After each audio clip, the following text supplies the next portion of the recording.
In the late 1980s and throughout the 1990s, there was a face that felt unavoidable. It smiled at audiences from cinema posters, from magazine covers, from television screens, glowing in dark living rooms on Friday nights. That face belonged to Meg Ryan, and for more than a decade it represented something Hollywood rarely questions but constantly exploits: the idea of comfort. She was not dangerous, not distant, not untouchable. She was familiar. She felt safe. She felt like someone you already knew. And that, more than box office numbers or awards, was what made her powerful. At her peak, her name alone could open a movie. Studios trusted it. Investors relied on it. Audiences followed it almost instinctively. She was called America's sweetheart, but that phrase carried an unspoken condition. Sweethearts are adored only as long as they remain exactly who people want them to be. The moment they step outside the boundaries of that affection, love can turn cold with alarming speed.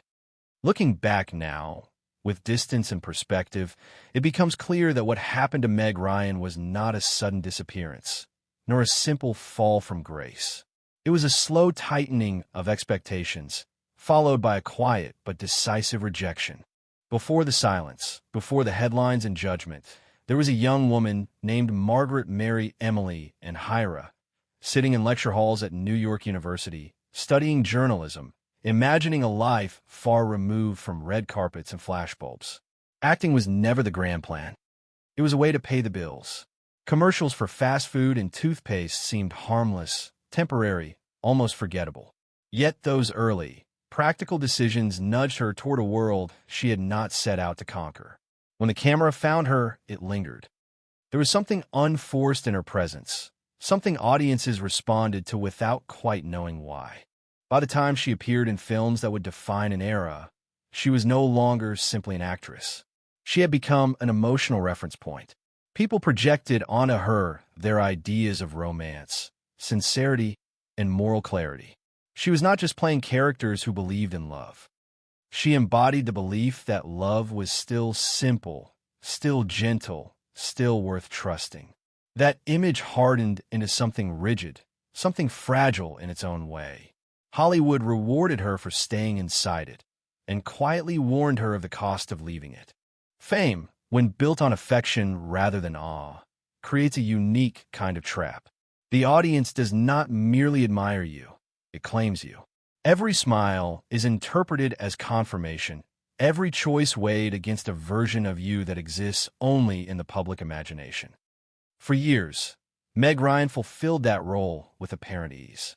She laughed easily, cried convincingly, and made vulnerability look effortless. But behind the scenes, life continued to move forward, indifferent to archetypes and expectations. Marriages strain, desires change, ambitions evolve. None of these realities align neatly with a fixed cinematic image. The first cracks did not appear on screen. They appeared in whispers, in gossip columns, in the uneasy fascination of a media culture always hungry for contradiction. The idea that America's sweetheart could be flawed, restless, or unhappy unsettled people more than they were willing to admit. What followed was not an immediate collapse, but a shift in tone. Admiration softened into scrutiny. Curiosity sharpened into judgment. The same public that once celebrated her warmth began searching for signs of betrayal, as if the woman herself owed loyalty to the character she had played. This is where her story truly begins to darken. Not with a single scandal, not with one controversial role, but with the realization that her humanity was no longer welcome. Hollywood had invested too much in the fantasy. The audience had built emotional contracts she never knowingly signed. And once those contracts were perceived to be broken, forgiveness was scarce. Opportunities narrowed. Choices that might have been praised as brave in another actress were framed as mistakes, miscalculations, or self-sabotage. What makes this story linger is not the fall itself, but the silence that followed. There was no dramatic farewell, no definitive ending. Instead, there was absence. a gradual fading from the center of the conversation, as if one of the most recognizable faces of a generation had simply stepped out of frame. Yet she was still there, living, working, raising children, carrying pain that never made the headlines. The question was never where she went. The question was why the world seemed so willing to move on without her. At the heart of this story lies a discomfort Hollywood rarely confronts openly. When a woman's value is built on youth, softness, and emotional accessibility, what happens when she ages, changes, or refuses to remain available in the same way? Meg Ryan's journey forces that question into the light. It is not just about one actress. It is about an industry that celebrates women as symbols, then quietly discards them when they become too real. Long before the world learned to associate her name with romantic destiny and witty dialogue, Meg Ryan lived a life shaped more by uncertainty than ambition. She grew up in Fairfield, Connecticut, in a household where creativity and instability existed side by side. Her mother, a former actress and English teacher, understood performance and reinvention, while her father, a mathematics teacher, represented structure and restraint. Their eventual divorce left an imprint that rarely surfaces in glossy biographies, but quietly influenced Meg's understanding of relationships, security, and emotional survival. Even early on, there was an awareness that comfort could disappear without warning. At New York University, she studied journalism, not because she lacked imagination, but because she believed in practicality. Writing felt safer than dreaming. Reporting facts seemed more reliable than chasing applause. Acting, when it entered her life, did so almost accidentally. Commercial work paid the rent. Small roles filled gaps between classes. She did not arrive in Hollywood with a master plan, and that lack of calculation would later become part of her appeal. Casting directors sensed it. She did not perform charm. She carried it naturally, without self-consciousness or visible effort. Her early screen appearances reflected that quality. Even in brief roles, there was a grounded presence that contrasted sharply with the heightened performances common in the early 1980s. She seemed to listen as much as she spoke, to react rather than project. This subtlety drew attention not because it demanded it, but because it felt authentic. When she joined the cast of the daytime drama, As the World Turns, audiences responded strongly to her character's emotional arcs. The rating spike was an early signal that viewers connected to her not as a spectacle, but as someone emotionally legible. Moving to Los Angeles marked a shift, not just in geography, but in psychological pressure. Hollywood recognized her potential quickly, but it also began shaping her image with quiet efficiency. Roles emphasized warmth, relatability, and a sense of openness.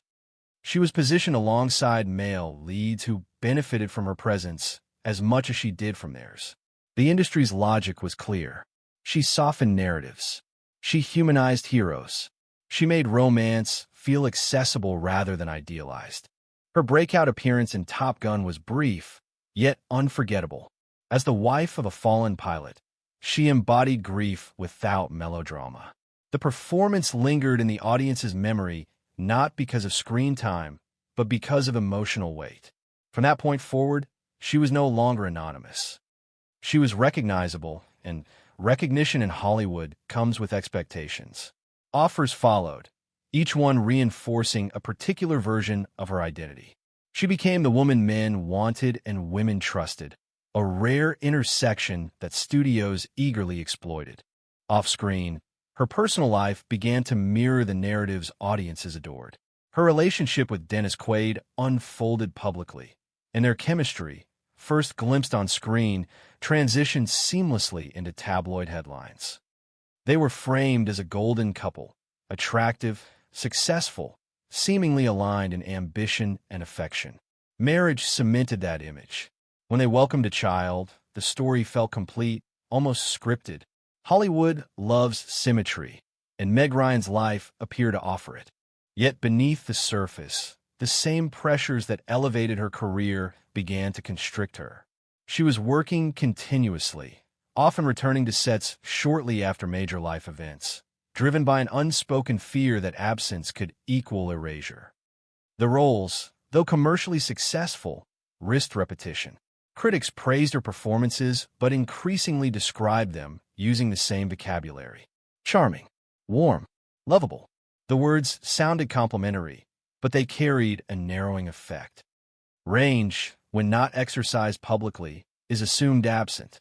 Her attempts to resist that narrowing were deliberate and, in retrospect, revealing. Choosing dramatic roles required physical and emotional transformation. She lost weight, altered her appearance, and embraced characters defined by pain, addiction, or moral ambiguity. These performances demonstrated depth, yet they unsettled audiences accustomed to emotional reassurance. The tension between who she was becoming and who she was expected to remain grew sharper with each project. The collaborations that defined her romantic comedy legacy, particularly with Tom Hanks, brought immense success, but also reinforced a cinematic identity that became difficult to escape. Their chemistry was undeniable, their films cultural landmarks. Together, they represented a version of love that felt timeless. But timelessness can be a burden when it freezes an actor in a particular emotional register. As the 1990s progressed, the industry began subtly shifting its focus. New faces emerged. Youth regained market dominance. The scripts offered to Meg Ryan reflected hesitation rather than confidence. There was admiration, but also caution, as if Hollywood was unsure how to integrate a woman who had defined an era now approaching its close.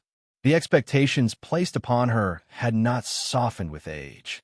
If anything, they hardened, demanding continuity without allowing growth.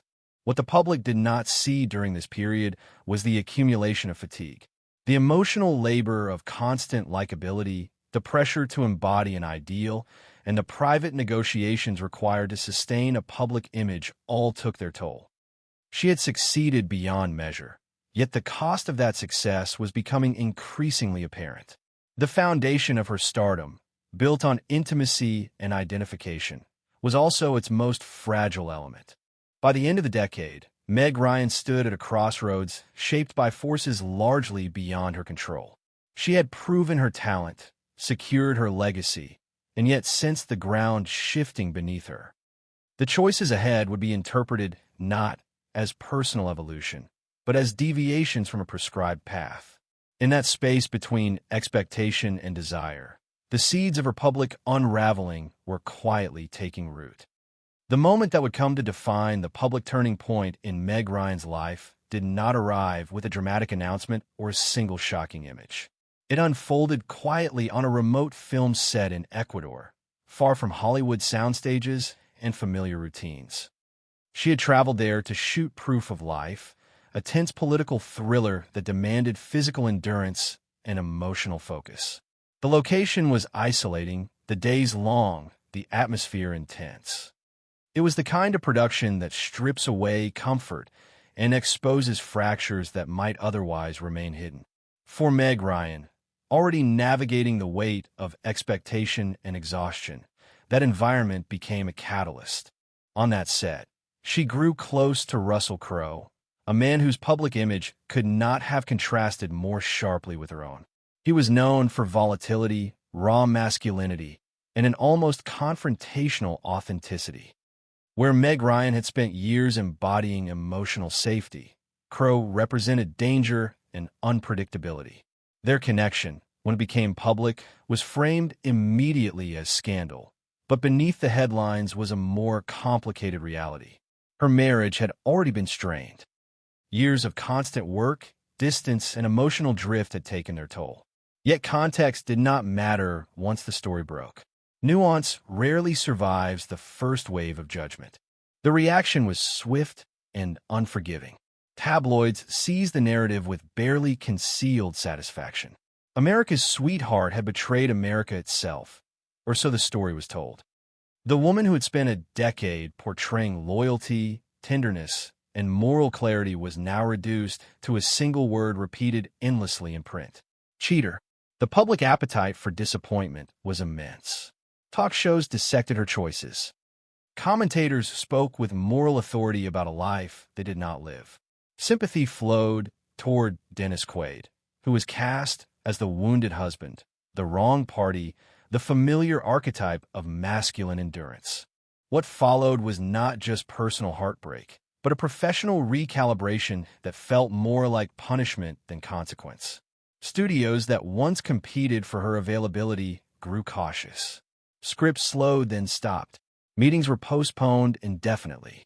Conversations became vague. No one said she was finished, but no one needed to. In Hollywood, silence is often more decisive than rejection. The industry that had once bent itself around her schedule now watched from a distance, waiting to see if the storm would pass or if it would be safer to move on without her.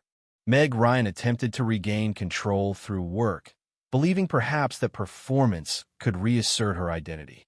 Kate and Leopold arrived as a reminder of what audiences once adored. It performed reasonably well, but the response lacked the warmth that had once been automatic. Something had shifted irreversibly. Viewers no longer approached her characters without preconceptions.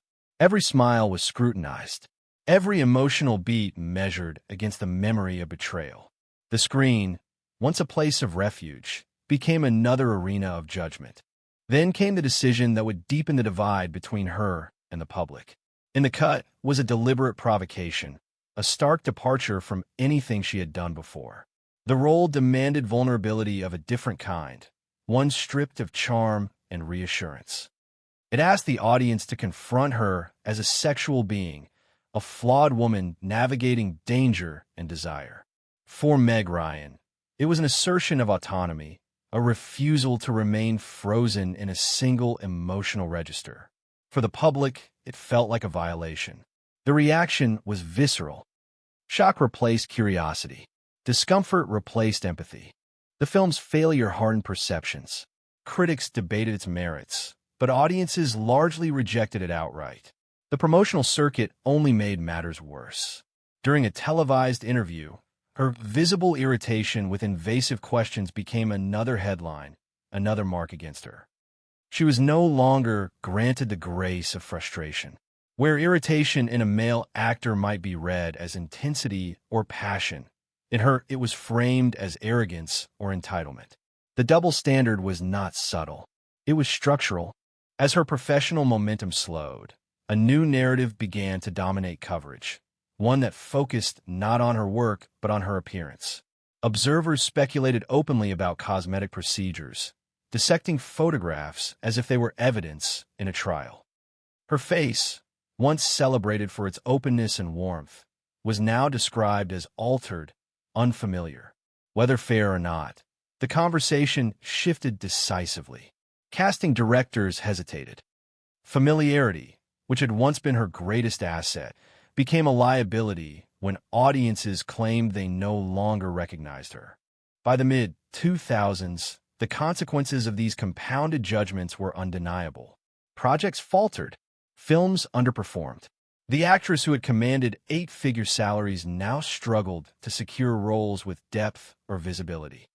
Yet beneath the professional decline, another story was unfolding, one that rarely made headlines. Meg Ryan was dealing with chronic physical pain, including degenerative hip issues that affected her mobility and endurance. Pain changes a person. It narrows patience, reshapes priorities, and forces difficult choices.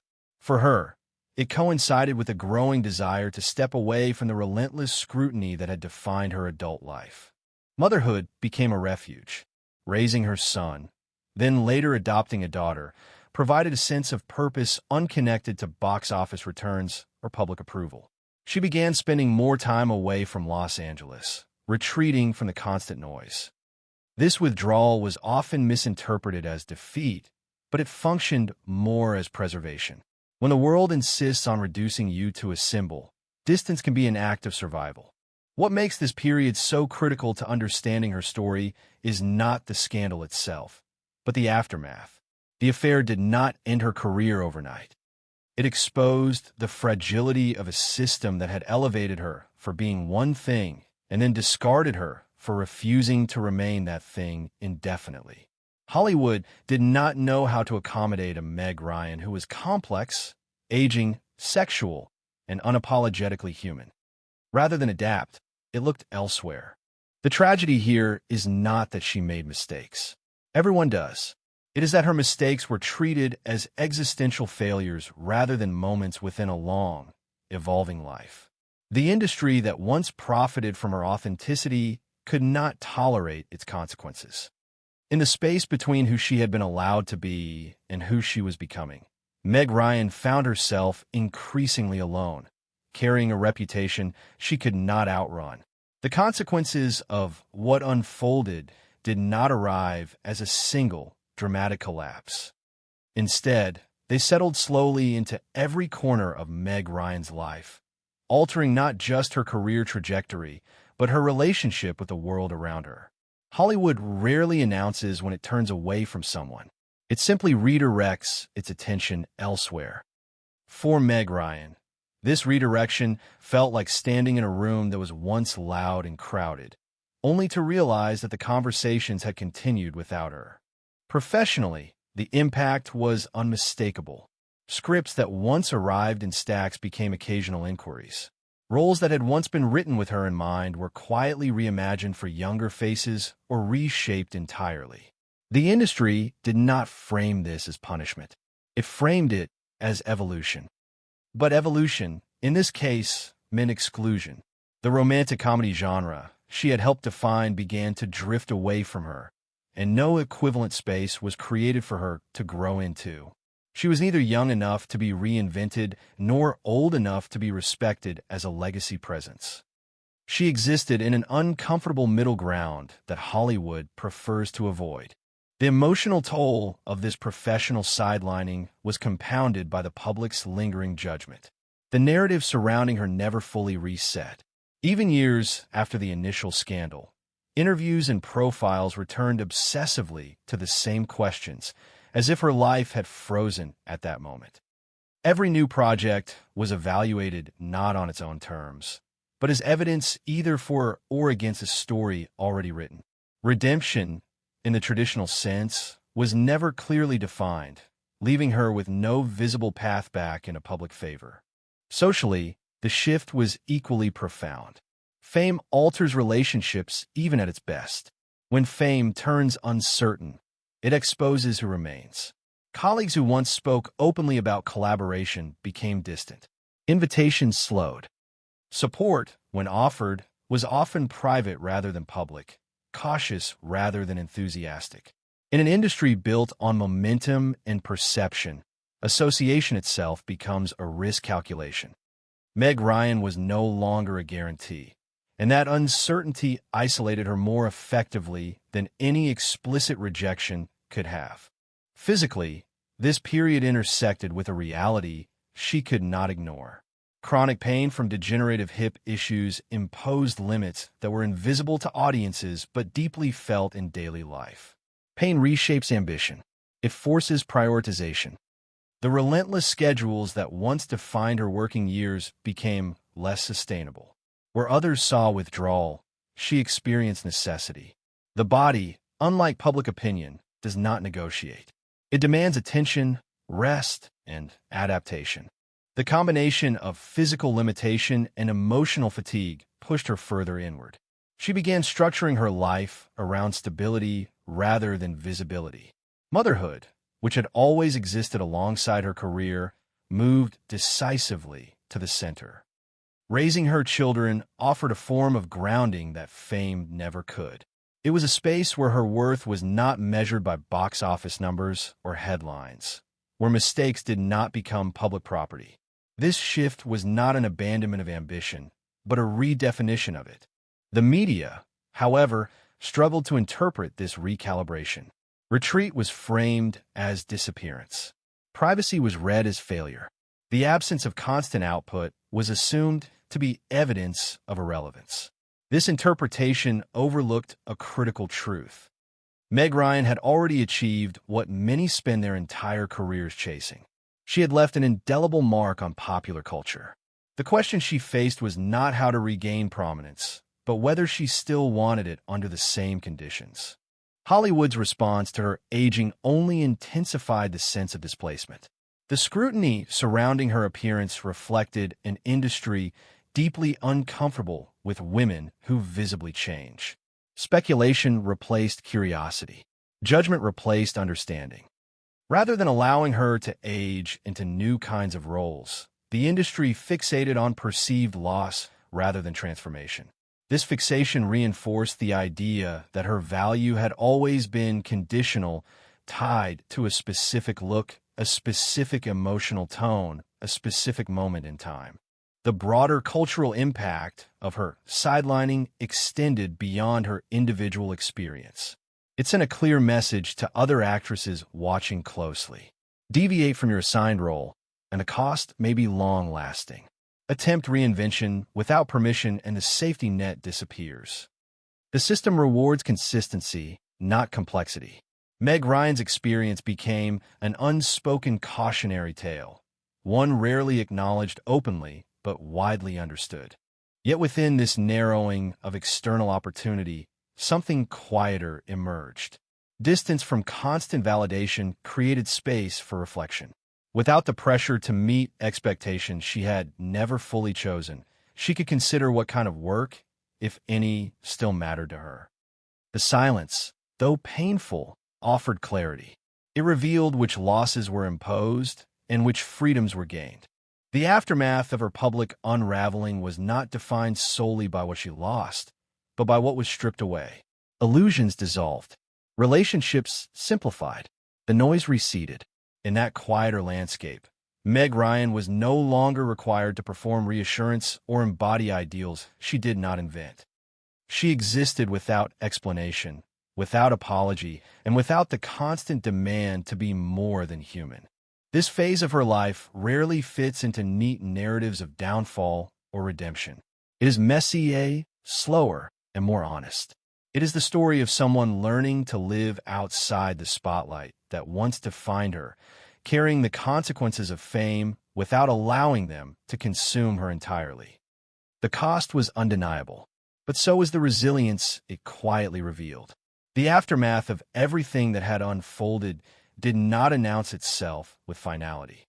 There was no closing door slammed shut, no definitive moment when the industry declared its verdict on Meg Ryan. Instead, the consequences arrived quietly, almost politely, as Hollywood often prefers. Phone calls slowed. Scripts stopped coming with urgency. Conversations that once felt inevitable now felt optional.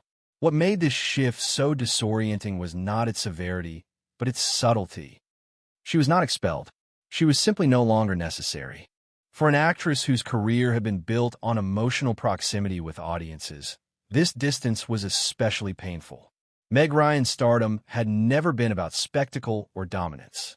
It had been about familiarity. She was someone people felt they understood, someone they trusted with their romantic fantasies and emotional vulnerability. When that trust fractured, even unjustly, it did not repair itself easily. The industry, ever sensitive to perception, adjusted accordingly. Risk was recalculated. Familiarity became uncertain. And uncertainty, in Hollywood, is often enough to end a career without saying so aloud. Professionally, the impact was immediate and long-lasting. Projects she attached herself to struggled to secure financing or distribution. Films that might once have benefited from her name now treated it as a liability. The roles available to her narrowed in both scope and ambition. She was no longer offered characters that carried stories forward. Instead, she was asked to orbit them, if she was asked at all. This was not a reflection of diminished ability. It was the result of a system that had lost confidence in her marketability and, more importantly, in her symbolic value. The romantic comedy genre moved on without her, yet it did not replace her with an equivalent figure. What vanished was not just Meg Ryan's presence, but an entire emotional tone she had helped define. As the genre faded and fragmented, there was no effort to reposition her within it as she aged. Hollywood did not imagine her as a mature romantic lead, a woman with history and complexity. It simply imagined someone else.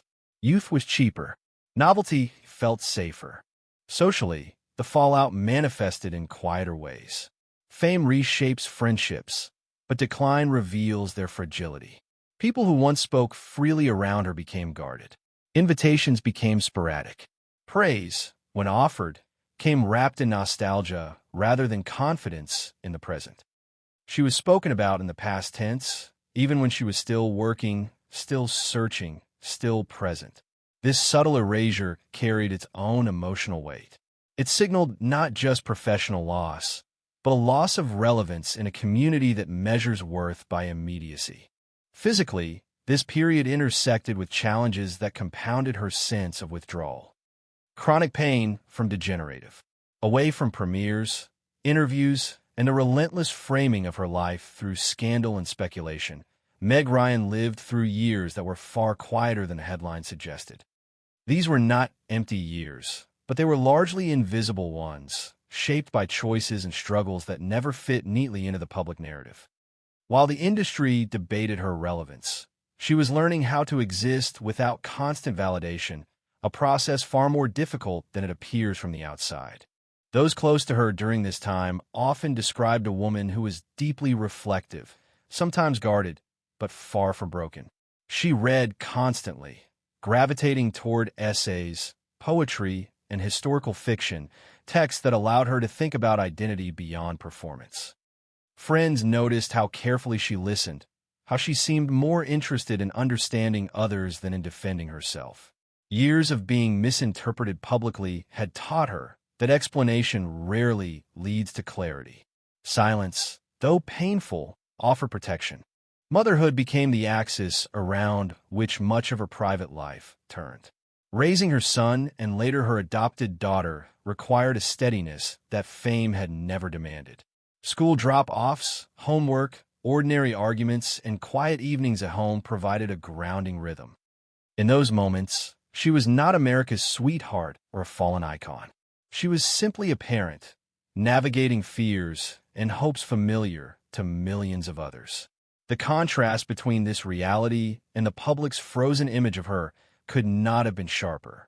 There were also professional efforts that went largely unnoticed. She continued to read scripts, to meet with writers and directors whose names did not carry immediate prestige. Some projects stalled. Others collapsed quietly before reaching production. These failures rarely reached the press, yet they contributed to a growing awareness of how narrow her options had become. The industry's interest was conditional, cautious, and often transactional. Genuine creative curiosity was rare.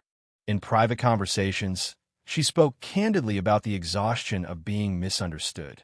The scandal had simplified her story in ways that erased context and complexity. She understood that public figures rarely get to correct the record fully. Time moves on, narratives calcify, and the opportunity to redefine oneself often disappears before it is even recognized. Accepting that reality required a form of emotional discipline she had not needed earlier in her career. Her physical health remained an ongoing challenge. Chronic pain does not announce itself dramatically, but it erodes energy and patience over time. Some days required careful planning, others demanded rest and withdrawal. These limitations influenced her willingness to commit to long shoots or physically demanding roles. The public interpreted this selectivity as lack of ambition, unaware that endurance itself had become a resource to manage carefully. What is rarely acknowledged is how actively she resisted bitterness. Those who spent time with her during this period often remarked on her humor, dry and self-aware, occasionally sharp but never cruel. She joked about her past roles without contempt and spoke about Hollywood with a clarity unclouded by nostalgia. She did not deny the hurt, but she refused to let it define her entirely. This restraint, invisible to audiences accustomed to dramatic comebacks or public grievances, was one of her quiet strengths. There were moments of temptation, opportunities to re-enter the spotlight through confessional interviews or sensational revelations. She declined most of them, not because she lacked things to say, but because she understood how easily vulnerability could be repackaged as spectacle. She had already lived through the consequences of being reduced to a single narrative. Repeating that cycle held little appeal. In these years, her relationship to acting changed fundamentally. It became less about proving range or reclaiming status, and more about curiosity. She was drawn to stories that explored time, regret, and moral ambiguity, themes that mirrored her own internal landscape. Even when these projects did not materialize, the process of imagining them mattered. It reaffirmed that her creative instincts remained intact, independent of industry approval. Perhaps the most revealing aspect of this period was her growing comfort with anonymity. Stepping through city streets without being recognized, sitting in cafes without attracting attention, she experienced a freedom that once would have felt like loss. Over time, it began to feel like relief. The absence of constant observation allowed her to move through the world without performing reassurance or charm. She could be tired without apology, serious without explanation. These quiet years do not fit easily into narratives of downfall or resurgence. They lack spectacle and resolution. Yet they reveal something essential about Meg Ryan's resilience. Stripped of the structures that had defined her worth, she constructed a life oriented around stability, thoughtfulness, and care. The industry may have turned its gaze elsewhere, but in that absence, she found a way to exist on her own terms, even if few were paying attention. As time placed distance between the height of her fame and the quieter life she built afterward, Meg Ryan's story began to reveal a meaning that extended far beyond box office statistics or tabloid headlines. What remained was not a cautionary tale about scandal or aging, but a deeper reflection on how value is assigned, withdrawn, and ultimately reclaimed on one's own terms. Her legacy is not confined to the films that defined a generation, but to the questions her journey forces the industry and its audience to confront. At her peak, Meg Ryan represented an ideal that felt almost moral in nature. She embodied emotional safety, romantic optimism, and sincerity at a time when audiences wanted reassurance that love could still be simple and kind. That image was never neutral. It carried expectations that shaped how she was cast, marketed, and ultimately judged. When she no longer fit that ideal perfectly, the response was not adjustment but rejection. In this way, her career exposes the fragility of fame built on symbolic purity rather than complexity. The most striking aspect of her later years is how deliberately she stepped away from the need to correct the record. Many public figures spend decades attempting to rewrite the version of themselves that history remembers. Meg Ryan chose a different path. She allowed the narrative to settle, even when it was unfair or incomplete. This was not passivity. It was an understanding that constant self-defense keeps a person trapped inside the very story they're trying to escape.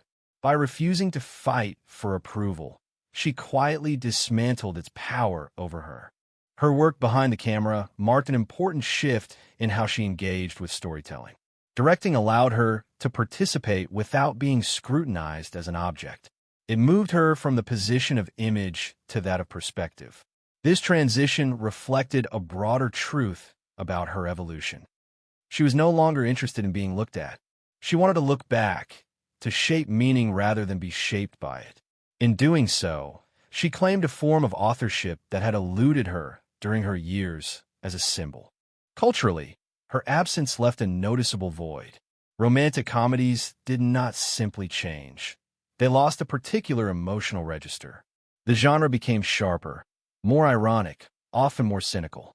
What Meg Ryan had offered was not just charm, but emotional generosity. She allowed audiences to feel without embarrassment. When she disappeared from the center of popular culture, that generosity faded as well. Her legacy, then, includes not only the films she made, but the emotional language she normalized on screen. There's also a quiet dignity in how she accepted the passage of time. Rather than chasing relevance through constant reinvention or spectacle, she allowed her life to narrow and deepen. This choice runs counter to an industry that rewards visibility above all else. It suggests that worth does not depend on remaining legible to strangers. For an actress whose career depended so heavily on recognition, embracing a degree of anonymity was a radical act. Her story resonates most strongly when viewed through the lens of gendered expectation. Male actors are often permitted to age into authority, gravitas, or eccentricity. Women, especially those associated with youth and warmth, are rarely afforded the same flexibility. Meg Ryan's experience illustrates how narrow the acceptable paths can be. She did not fail to adapt. The system failed to imagine her evolution. That failure says more about the industry than it does about her. Looking back, it becomes clear that the perceived loss of her career is only one part of a larger transformation. What she gained was harder to quantify, but no less significant. She gained autonomy over her time, her body, and her emotional life. She gained the freedom to choose projects based on interest rather than necessity. She gained a sense of self, not constantly reflected back through audience reaction. These gains rarely make headlines, but they endure. Her legacy, then, is layered. On the surface, she remains a defining face of an era, a reminder of a particular moment in Hollywood history. Beneath that, she stands as an example of what happens when a person refuses to remain frozen in the version of themselves that others prefer. Her journey challenges the assumption that longevity must look like constant visibility. It suggests instead that endurance can take the form of withdrawal, reflection, and reinvention on one's own terms. In the end, Meg Ryan's story is not about disappearance. It is about redefinition. It is about choosing a life that does not require constant applause to feel meaningful. The industry may have moved on, but her impact persists in quieter ways, in the films that still resonate, and in the unresolved questions her experience leaves behind. What does it cost to be loved for an image? And what becomes possible when that image is finally set aside? As the story reaches its quiet conclusion, what remains of Meg Ryan is not the scandal that once dominated headlines, nor the speculation that followed her every public appearance, but a far more enduring presence. She exists now less as a symbol and more as a person who lived through the full arc of fame and emerged with her sense of self intact. This final chapter is not about recovery in the traditional sense, because recovery implies a return to what once was. Instead, it is about acceptance and the subtle courage it takes to let a former identity rest. In recent years, when Meg Ryan has spoken publicly, her words have been measured and unprovocative. She does not attempt to reframe the past or demand reconsideration. She acknowledges the reality of Hollywood's ageism and the cruelty of impossible standards without bitterness. There is no dramatic reckoning, no confessional performance. What she offers instead is distance, the kind that comes from having lived long enough to see narratives lose their urgency. This restraint, so unlike the openness that once defined her screen persona, feels deliberate and earned. Her return to filmmaking on her own terms illustrates this shift clearly. By choosing to direct and shape stories from behind the camera, she stepped into a space where authority matters more than appearance. These projects were not designed to reclaim a throne or prove relevance. They were quieter explorations of intimacy, memory, and time. The modest scale of this work confused those expecting a triumphant comeback. But that confusion reveals a deeper truth. The industry often recognizes only two states, ascendance and decline. It struggles to understand contentment. The life she has built outside the spotlight reflects the same philosophy. Relocation, smaller circles, and a focus on personal well-being have replaced the constant churn of premieres and publicity. She has spoken about finding peace in routines that would once have felt unthinkable: long walks, reading, conversations that do not lead anywhere productive. These details may seem mundane, but for someone whose worth was once measured in attention, they represent a radical reordering of values. Her children occupy a central place in this reordered life. Watching her son, Jack Quaid, establish his own career without being burdened by the expectations that defined hers, offers a quiet sense of continuity. His success is not framed as legacy or redemption. It is simply another chapter, one that unfolds without the same symbolic weight. In that difference lies a form of progress. The next generation moves forward with fewer projections, fewer moral demands disguised as admiration. Looking back, it becomes clear that Meg Ryan's story resonates because it exposes a collective discomfort with change. Audiences often claim to want authenticity, yet they struggle when authenticity disrupts familiar patterns. Meg Ryan was loved for representing a specific emotional promise. When she no longer embodied that promise effortlessly, affection turned conditional. The lesson here is not that fame is fickle, but that it is transactional in ways rarely acknowledged openly. Her experience also invites a broader reflection on how women are allowed to age in public. The scrutiny she endured for attempting to control her appearance, while simultaneously being punished for aging naturally, reveals a no-win equation. The industry demands stasis in a world defined by time. Meg Ryan did not solve this equation. She stepped away from it. That choice, though less dramatic than resistance, proved more sustainable. What ultimately lingers is not a sense of loss, but of recalibration. The films that made her famous still exist, still comfort viewers, still evoke a particular emotional clarity, but they no longer define her. She has outlived the roles that once confined her, even if doing so required relinquishing the platform that made them possible. In this way, her journey complicates our understanding of success. It suggests that stepping back can be as meaningful as pushing forward. There is no final moral neatly tied to her story. It does not resolve into triumph or tragedy. Instead, it settles into something more human. A life shaped by extraordinary visibility, followed by intentional quiet. A woman who is adored for what she symbolized, then dismissed for failing to maintain that symbol, and finally freed by no longer needing to represent anything at all. Meg Ryan's legacy is not preserved in statues or award ceremonies. It lives in memory, in the emotional language she brought to an era, and the questions her absence continues to raise. What do we demand of those we love from a distance? How much room do we allow for change? And at what point does letting go become an act of respect rather than indifference? Her story ends not with applause, but with equilibrium, not with a return to center stage, but with the quiet assurance that life beyond the spotlight can still be full, meaningful, and whole.